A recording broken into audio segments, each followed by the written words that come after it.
നമസ്കാരം. Magna mentor മലയാളത്തിന്റെ മറ്റൊരു ഓൺലൈൻ ക്ലാസ്സിലേക്ക് എല്ലാവർക്കും ഒരിക്കൽ കൂടി സ്വാഗതം. നമുക്കിതിന് മുന്നേ ഉണ്ടായിരുന്ന ക്ലാസ്സുകളിൽ യൂറോപ്യൻ ശക്തികളുടെ ഇന്ത്യയിലോട്ട് വരവുകളാണ് നമ്മൾ പഠിച്ചത്. മോഡേൺ ഇന്ത്യയിലെ ഏറ്റവും പ്രധാനമായ ഒരു ഭാഗമാണ് ഇന്ന് നമ്മൾ പഠിക്കാൻ പോകുന്നത്, ദ റിവോൾട്ട് ഓഫ് 1857.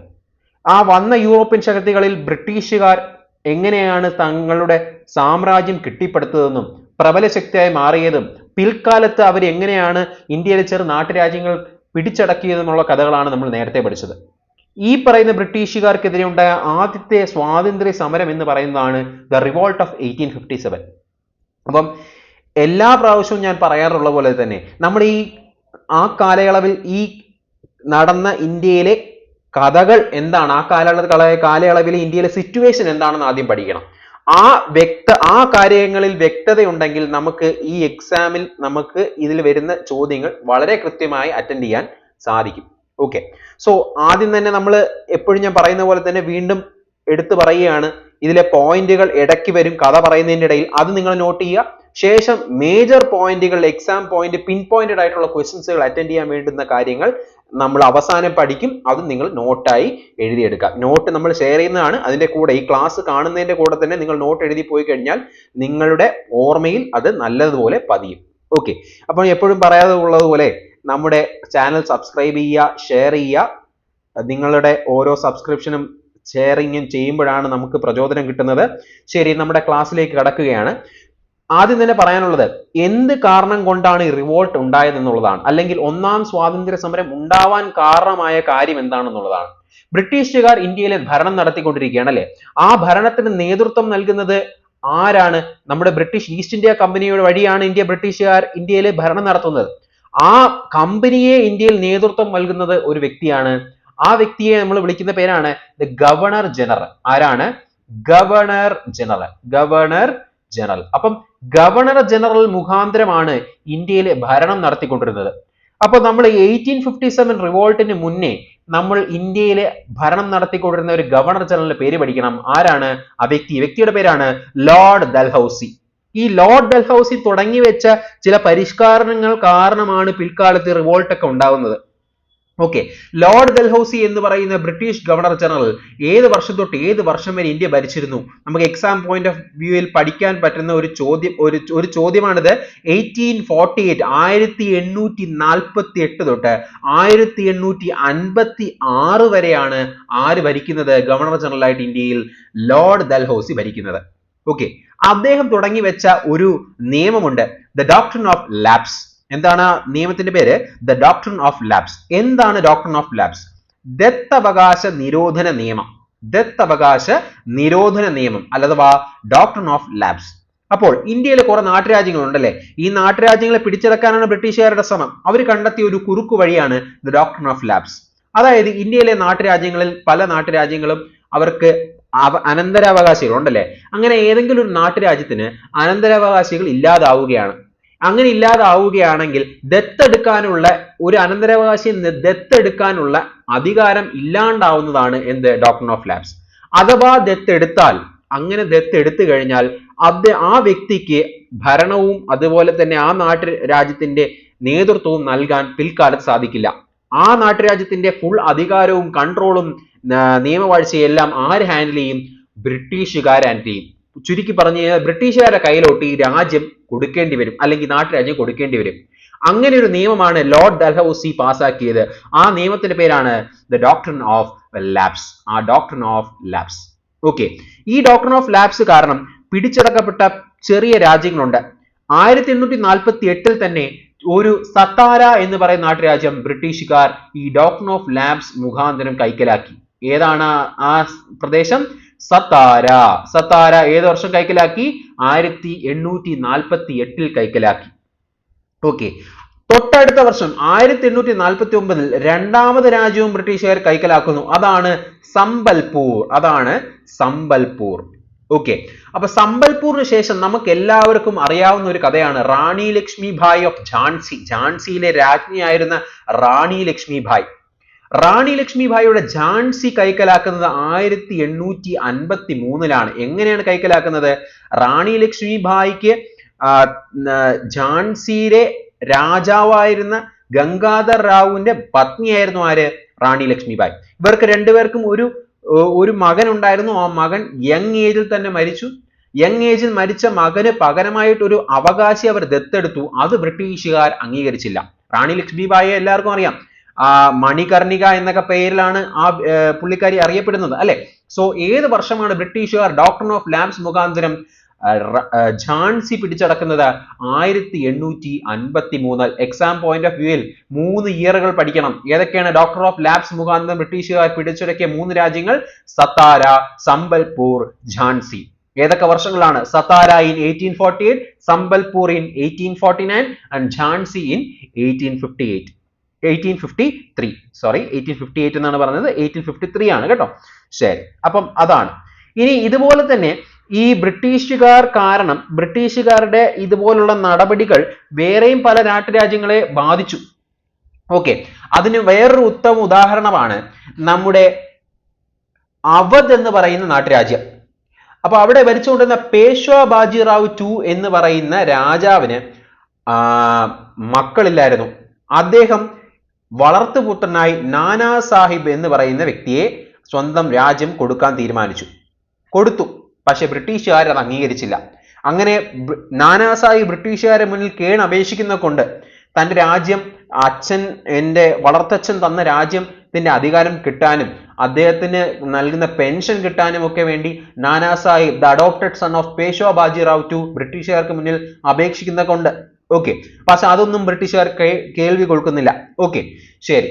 ഇനി അപ്പം ഈ ഡോക്ട്രിൻ ഓഫ് ലാബ്സ് ആണ് പ്രധാനപ്പെട്ട ഒരു കാരണം ഈ റിവോൾട്ട് പൊട്ടിപ്പുറപ്പെടാൻ. ഓക്കെ, ഇനി 1856 അടുത്ത ഒരു ഗവർണർ ജനറൽ ഇന്ത്യയിൽ വരികയാണ്. അടുത്തൊരു ഗവർണർ ജനറൽ ഇന്ത്യയിൽ വരികയാണ്. ആരാണ് ആ വ്യക്തി? ആ വ്യക്തിയാണ് ലോർഡ് കാനിങ്. ഇദ്ദേഹം ഇന്ത്യയിലെ അവസാനത്തെ ഗവർണർ ജനറലാണ്, അതുപോലെ തന്നെ ആദ്യത്തെ വൈസ്രോയുമാണ്. ഓക്കെ, ഇദ്ദേഹം ആരാണ്? The last governor general of India എന്ന് പറയുന്ന വ്യക്തിയാണ് ലോർഡ് കാനിങ്. 1856 തൊട്ട് 1862 വരെ ഇന്ത്യയിൽ ഭരണം നടത്തുന്ന ആളാണ് ആര്? Lord Canning. ഇദ്ദേഹം 1856 ഗവർണർ ജനറൽ ആയിട്ട് വരുന്നു. ഓക്കെ, 1857 റിവോൾട്ട് നടക്കുന്നു. റിവോൾട്ടിന് ശേഷം ഗവർണർ ജനറൽ എന്ന പദവി പേര് മാറ്റി എന്താക്കി? വൈസ് റോയ് എന്ന് പറയുന്ന പേര് കൊണ്ടുവരുന്നു. ഏത് വർഷം തൊട്ട്? 1857 തൊട്ട്. ഓക്കെ, അങ്ങനെ നമുക്ക് 1857 തൊട്ട് 1862 വരെ അദ്ദേഹം ഇന്ത്യയിലെ വൈസ് റോയ് ആയി ഇന്ത്യയിൽ ഭരിക്കുന്നു. ഓക്കെ, അപ്പൊ നമ്മള് ലോർഡ് കാനിങ് ഏത് വർഷം തൊട്ട് ഏത് വർഷം വരെയായിരുന്നു? 1856 തൊട്ട് 1862 വരെ. അതിൽ തന്നെ 1856 തൊട്ട് 57 വരെ അദ്ദേഹം ഗവർണർ ജനറൽ ആയിരുന്നു. 57 തൊട്ട് 62 വരെ അദ്ദേഹം വൈസ് റോയ് ആയിരുന്നു. ഓക്കെ, അപ്പൊ അദ്ദേഹം കൊണ്ടുവരുന്ന പല അധിക കാര്യങ്ങളും പല നടപ്പിലാക്കിയ കാര്യങ്ങളും ഈ റിവോൾട്ടിന് കാരണമായി. അതിലൊന്നാണ് the general service enlistment act. എന്താണ് ജനറൽ സർവീസ് എൻലിസ്റ്റ്മെന്റ് ആക്ട് എന്ന് പറഞ്ഞു കഴിഞ്ഞാൽ? ബ്രിട്ടീഷുകാർക്ക് കീഴിലായിരുന്നല്ലോ ഇന്ത്യയിൽ അന്ന് പട്ടാളം അല്ലെങ്കിൽ സോൾജിയേഴ്സ് ഉണ്ടായിരുന്നത്. ഓക്കെ, അപ്പൊ ബ്രിട്ടീഷുകാർക്ക് അന്നത്തെ ഭാരതത്തിന്റെ അവസ്ഥ വെച്ച് അന്ന് എല്ലാവർക്കും ഇടയിൽ ഒരു ബിലീഫ് ഉണ്ടായിരുന്നു, ഒരു വിശ്വാസം ഉണ്ടായിരുന്നു. കടൽ കടന്ന് ഇന്ത്യയെ വിട്ട് കടൽ കടന്ന് മറ്റു രാജ്യങ്ങളിൽ എത്തിക്കഴിഞ്ഞു കഴിഞ്ഞാൽ തങ്ങളുടെ കൾച്ചറും തങ്ങളുടെ റിലീജിയനും ഇല്ലാണ്ടാവും എന്നൊരു നിയമം ഉണ്ടായിരുന്നു. എന്നൊരു വിശ്വാസം ഉണ്ടായിരുന്നു. ആ വിശ്വാസത്തിനെതിരായിരുന്നു ബ്രിട്ടീഷ് ഗവർണർ ജനറൽ ആയ ലോർഡ് കാനിങ് നടപ്പാക്കിയ the general service enlistment act. Okay, എന്താണ് ആക്ടിന്റെ പേര്? The general service enlistment act. നമ്മൾ ഇവിടെ എഴുതുന്നില്ല, ഇനി വരുന്ന സ്ലൈഡുകൾ അത് പഠിക്കാം.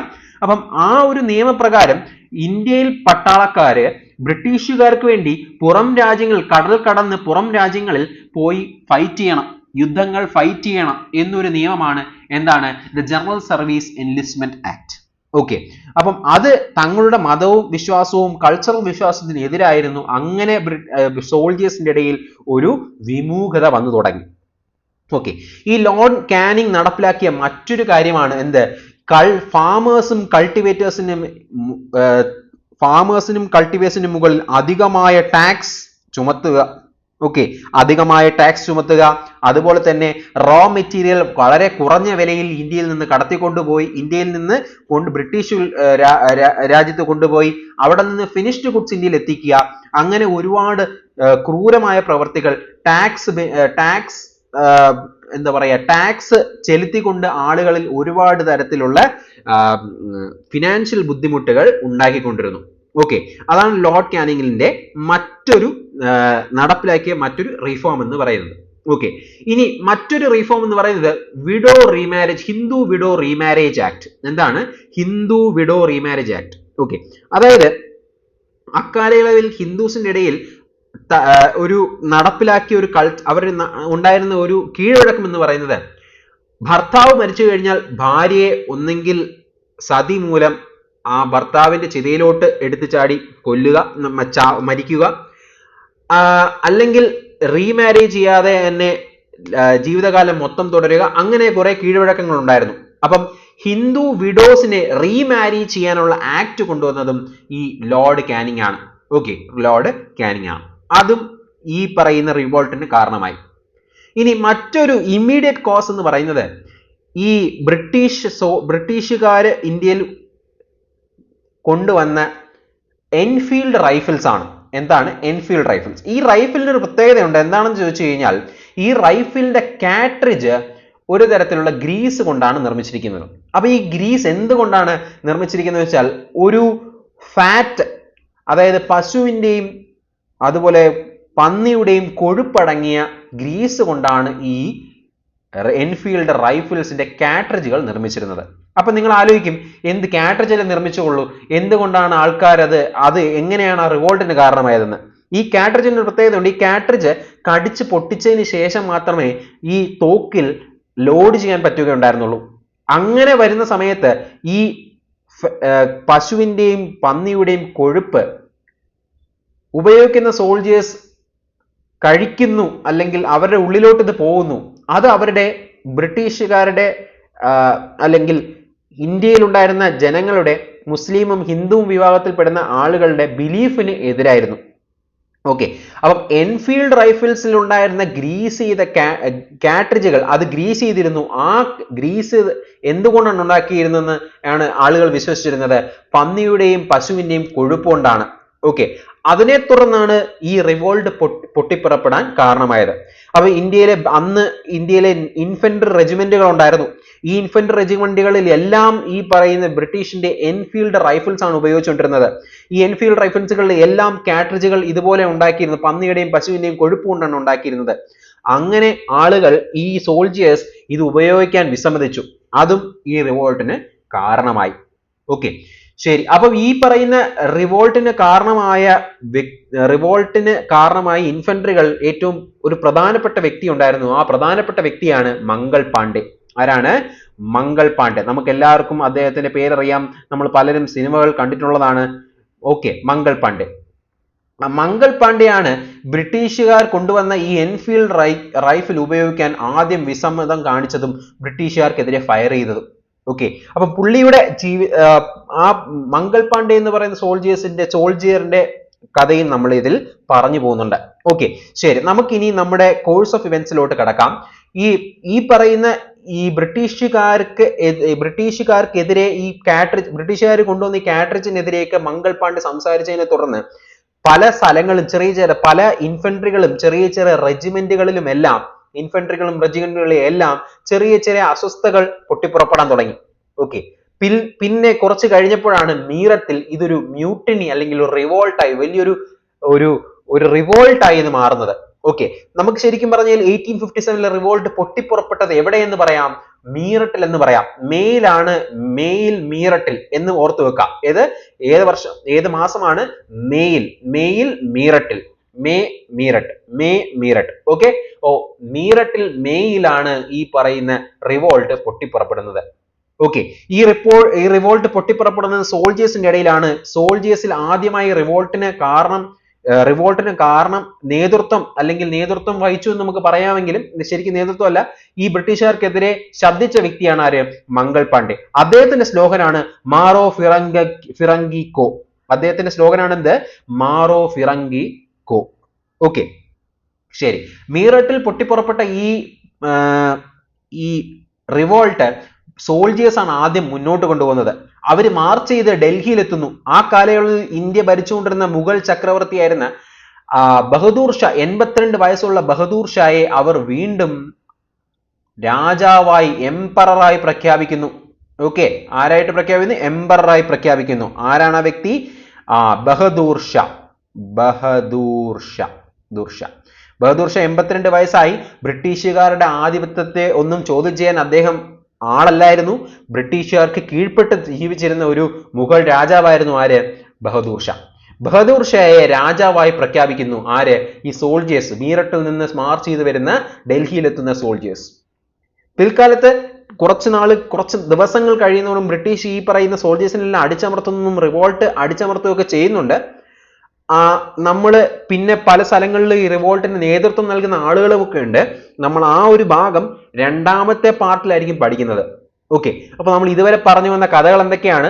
ആദ്യം ഡാൽഹൌസി കൊണ്ടുവന്ന ഡോക്ട്രിൻ ഓഫ് ലാബ്സ്, പിന്നെ ലോർഡ് കാനിങ് നടപ്പിലാക്കിയ ജനറൽ സർവീസ് എൻലിസ്റ്റ്മെന്റ് ആക്ട്, ഫാമേഴ്സിന് മേൽ അടിച്ചേൽപ്പിച്ച ടാക്സ്, പിന്നെ എൻഫീൽഡ് റൈഫിൾസ് കൊണ്ടുണ്ടായ റിവോൾട്ട് അല്ലെങ്കിൽ അജിറ്റേഷൻസ് മംഗൾ പാണ്ഡെ ബ്രിട്ടീഷുകാർക്കെതിരെ നിറയൊഴിക്കുകയൊക്കെ ചെയ്യുന്നതിന് പല ഇൻഫൻട്രികളും റെജിമെന്റുകളിലും ചെറിയ അസ്വാരസ്യങ്ങൾ ഉണ്ടാവുന്നുണ്ട്. മീററ്റിൽ മേയിൽ ഈ ഒരു റിവോൾട്ട് പൊട്ടിപ്പുറപ്പെടുന്നുണ്ട്. ഓക്കെ, സോൾജേഴ്സ് മാറോ ഫിറങ്കി കിയോ കോ എന്ന് പറഞ്ഞുകൊണ്ട് ഈ ബ്രിട്ടീഷുകാർക്കെതിരെ റിവോൾട്ടിൽ മാർച്ച് ചെയ്തുകൊണ്ട് ഡൽഹിയിൽ പോകുന്നു. ഡൽഹിയിൽ ചെന്നുകൊണ്ട് അവിടെ മുഗൾ രാജവംശത്തിന്റെ ഭരണാധികാരിയായിരുന്ന ബഹദൂർ ഷാ, ബ്രിട്ടീഷുകാർക്ക് കീഴ്പ്പെട്ട് ജീവിച്ചിരുന്ന ബഹദൂർ ഷായെ എംപറർ ഓഫ് ഇന്ത്യ എന്ന് പ്രഖ്യാപിക്കുന്നുണ്ട്. എത്ര വയസ്സായിരുന്നു ബഹദൂർ ഷായ്ക്ക് അന്ന്? 82 വയസ്സായിരുന്നു. എത്ര വയസ്സായിരുന്നു? 82 വയസ്സായിരുന്നു. ഓക്കെ, ശരി. അപ്പൊ ഇത്രയുമാണ് നമ്മുടെ മ്യൂട്ടണി. ആ മ്യൂട്ടണിയിലെ തുടക്കം. ഓക്കെ, ഇനി ആരൊക്കെ എവിടെയൊക്കെ ഈ മ്യൂട്ടണിക്ക് നേതൃത്വം നൽകി എന്നുള്ള കാര്യങ്ങളൊക്കെ നമ്മൾ അടുത്ത ക്ലാസ്സുകൾ പഠിക്കുന്നതായിരിക്കും. ഓക്കെ, നമ്മൾ ഇതിന്റെ കൂടുതൽ പോയിന്റുകൾ നോട്ട് ചെയ്ത് പഠിക്കുന്നു. കോസസ് ഓഫ് റിവോൾട്ട് ഓഫ് 1857, ഒന്നാം സ്വാതന്ത്ര്യ സമരം, first war of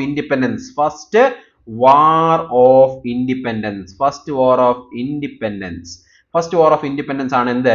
the revolt of 1857. Okay, ഇതിന്റെ പൊളിറ്റിക്കൽ കോസസ് ഓഫ് എന്താണെന്ന് നോക്കാം. പൊളിറ്റിക്കൽ കോസസ് ഞാൻ ആദ്യമേ പറഞ്ഞു തന്നു. The doctrine of labs. എന്താണ് ദ ഡോക്ട്രിൻ ഓഫ് ലാബ്സ്? ഇന്ത്യയിലെ പല നാട്ടുരാജ്യങ്ങളും പിടിച്ചെടുക്കാൻ ബ്രിട്ടീഷുകാർ കൊണ്ടുവന്ന ഒരു കുറുക്കു വഴിയാണ് എന്ത്? ഡോക്ട്രിൻ ഓഫ് ലാബ്സ് അല്ലെങ്കിൽ ദത്തവകാശ നിരോധന നിയമം. ഓക്കെ, നാട്ടുരാജ്യങ്ങൾ ഭരിച്ചുകൊണ്ടിരുന്ന ഓട്ടോക്രസികളെ ഇത് അവർക്കെതിരെ ഉള്ള ഒരു സംഭവമായതുകൊണ്ട് അവർ ബ്രിട്ടീഷുകാരെ പുറത്താക്കണമെന്ന് ഒരു ഉദ്ദേശം അവർക്കുണ്ടായിരുന്നു. അങ്ങനെ അത് കാരണമാണ് റിവോൾട്ട് ഉണ്ടാകാനുള്ള ഒരു കാരണം. ഓക്കെ, ശരി. അടുത്ത എക്കണോമിക് കോസസ്. കൾട്ടിവേറ്റേഴ്സും ഫാമേഴ്സും ബ്രിട്ടീഷുകാർക്കെതിരെ തിരഞ്ഞു. കാരണം ബ്രിട്ടീഷുകാർ ഈ കൾട്ടിവേറ്റേഴ്സും ഫാമേഴ്സിനുമെതിരെ അധികമായ ടാക്സ് ചുമത്തിയിരുന്നു. ഇനി ഇന്ത്യയിലെ ട്രഡീഷണൽ ഹാൻഡ്ലൂംസിനെ ഡീഇൻഡസ്ട്രിയലൈസേഷൻ ചെയ്തു. കാരണം എന്താണ്? ഇന്ത്യയിലെ ട്രഡീഷണൽ ഹാൻഡ്ലൂംസിന്റെ കയ്യിൽ നിന്ന് സാധനങ്ങൾ പർച്ചേസ് ചെയ്യാതെ റോ മെറ്റീരിയൽ മാത്രം പർച്ചേസ് ചെയ്ത് അത് ബ്രിട്ടനിൽ കൊണ്ടുപോയി ഫിനിഷ്ഡ് ഗുഡ്സ് ആയി ഇന്ത്യയിൽ തന്നെ തിരിച്ചയച്ചു. അങ്ങനെ ഒരു പ്രശ്നം ഇന്ത്യയിൽ ഉണ്ടായി. അതാണ് the economic causes of revolt. എന്തൊക്കെയാണ്? Tax on cultivators and farmers, destruction of traditional handlooms led to deindustrialisation. Okay, ഇനി socio religious causes of the revolt of 1857. എന്താണ് socio religious causes? Sati abolish ചെയ്തതും വിഡോ റീമാരേജ് ആക്ട് കൊണ്ടുവന്നതും എല്ലാം the socio religious causes of revolt of 1857 ആയി പറയാം. അതിൽ തന്നെ മറ്റൊരു കാരണമാണ് ഫോഴ്സ്ഡ് കൺവേർഷൻ ടു ക്രിസ്ത്യാനിറ്റിയിലോട്ട് ഫോഴ്സ് ചെയ്ത് കൺവേർഷൻസ് നടത്തിയതും ദ റിവോൾട്ട് ഓഫ് 1857ന്റെ കാരണമായ ഒരു സോഷ്യോ റിലീജിയസ് കാരണമാണ്. Okay,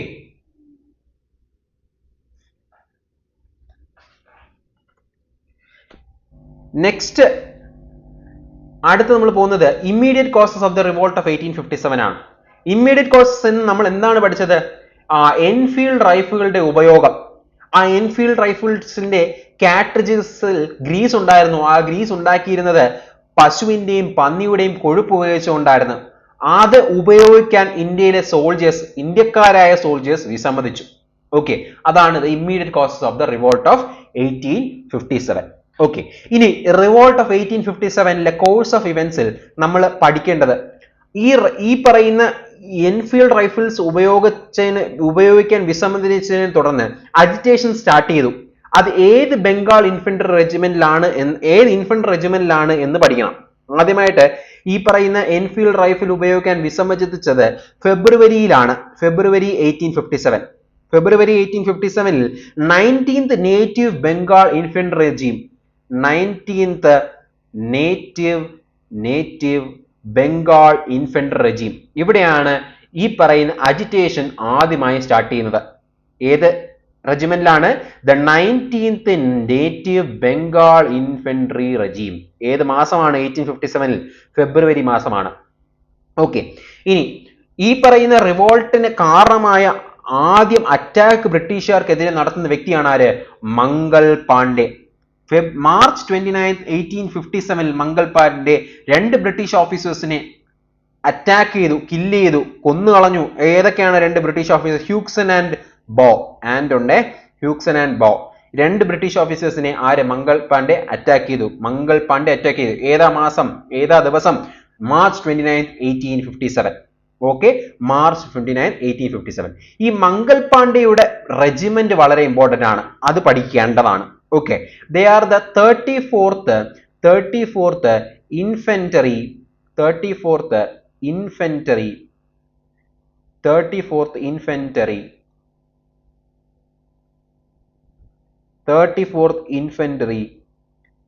regiment of Bengal. 34th infantry regiment of Bengal. ഇത് എവിടെയാണ് ഉണ്ടായതെന്ന് വെച്ചാൽ ബംഗാളിൽ ബാരക്പൂർ എന്ന് പറയുന്ന സ്ഥലത്താണ്. ബംഗാളിൽ ബാരക്പൂർ എന്ന് പറയുന്ന സ്ഥലത്തായിരുന്നു. ഓക്കെ, മംഗൾ പാണ്ഡെ ഏത് റെജിമെന്റിലാണ് ഉണ്ടായിരുന്നത്? 34th infantry regiment of Bengal stationed in Barrackpore. അത് വളരെ ഇമ്പോർട്ടന്റ് ആയിട്ട് പഠിക്കേണ്ടതാണ്. ഓക്കെ, ഈ മംഗൾ പാണ്ഡെ ബ്രിട്ടീഷുകാരെതിരെ കൊല്ലുകയൊക്കെ ചെയ്തുകൊണ്ട് Mangal Pandey 8th April 1857 April 8 തീയതി, അതായത് ഈ സംഭവം നടന്ന് ഏതാനും ദിവസങ്ങൾക്കുള്ളിൽ മംഗൾ പാണ്ഡെ ഒരു ട്രയൽ പോലും ഇല്ലാതെ തൂക്കിലേറ്റു. Okay, 8th April 1857 Mangal Pandey was hanged to death. Mangal Pandey തൂക്കിലേറ്റിയ ദിവസമാണ് 8th April 1857. അങ്ങനെ Mangal Pandey തൂക്കിലേറ്റിയതോടുകൂടി he became the first martyr of revolt of 1857. 1857 ഒന്നാം സ്വാതന്ത്ര്യ സമരത്തിന്റെ ഫസ്റ്റ് മാർട്ടിയർ ആയിട്ട് ആര് മാറി? മംഗൾ പാണ്ഡെ മാറി. ഓക്കെ, ശരി, നെക്സ്റ്റ് പോയിന്റിലോട്ട് പോവാണ്. Next April 24, 1857. എന്താണ് April 24, 1857 പ്രത്യേകത? 24th April 1857 പ്രത്യേകത എന്ന് പറയുന്നത് ഇന്ത്യയിലെ മറ്റു പല ഇൻഫൻട്രി റെജിമെന്റുകളിലും അല്ലെങ്കിൽ കവലറികളിലും ഈ പറയുന്ന ഗ്രീസ്ഡ് കാട്രിഡ്ജ് ഉപയോഗിക്കാൻ വിസമ്മതിച്ചു. അങ്ങനെ ആദ്യമായി വിസമ്മതിച്ച ഒരു third native cavalry. They refused to use cartridges. They refused to use Enfields. Refused to use rifles. Okay, 24th April 1857 third native കാവലറിയും ഈ റൈഫിലുകൾ ഉപയോഗിക്കാൻ വിസമ്മതിച്ചു.